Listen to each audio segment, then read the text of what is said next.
अस्सलाम वालेकुम रहमतुल्लाहि व बरकातुहू। ब्रिज कोर्स का आज 27वां दिन। जमात सुवम, मजमून माहौल का मुताला।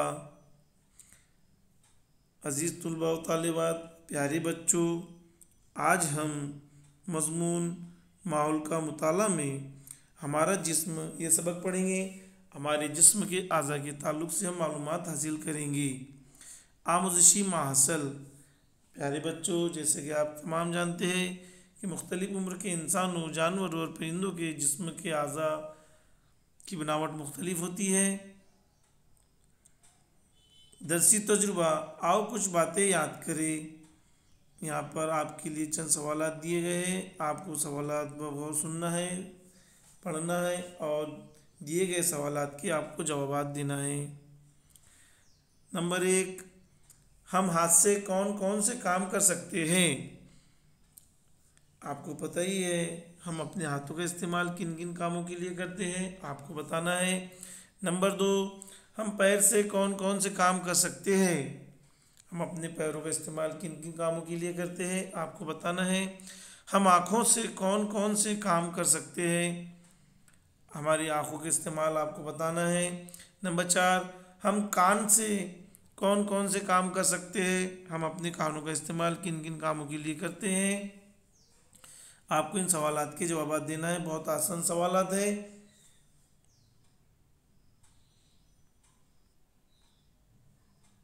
आओ करके देखें। हस्ब झेल तस्वीर का मुशाहिदा करें और आज़ा के नाम लिखें। नीचे तस्वीर दी गई है। आपको इस तस्वीर का बगौर मुशाहिदा करना है और तस्वीर के नाम लिखना है। दिए गए आज़ा के नाम लिखना है आपको।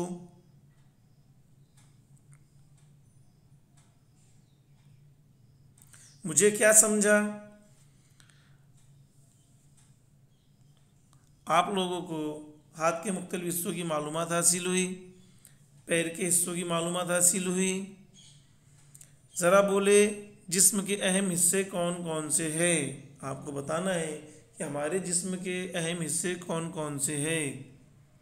ज़रा जहन चलाए। हमको अगर पैर ना होते तो क्या होता। अगर हमें पैर ना होते तो क्या होता। नंबर 2, हमारी आँखों का क्या इस्तेमाल है, लिखिए। आपको अपनी आँखों का इस्तेमाल लिखना है। मुझे मज़ीद मश्क करना पसंद आएगा। नंबर 1, मंदरजा झेल जिस्मानी अज़ा के इस्तेमाल लिखे।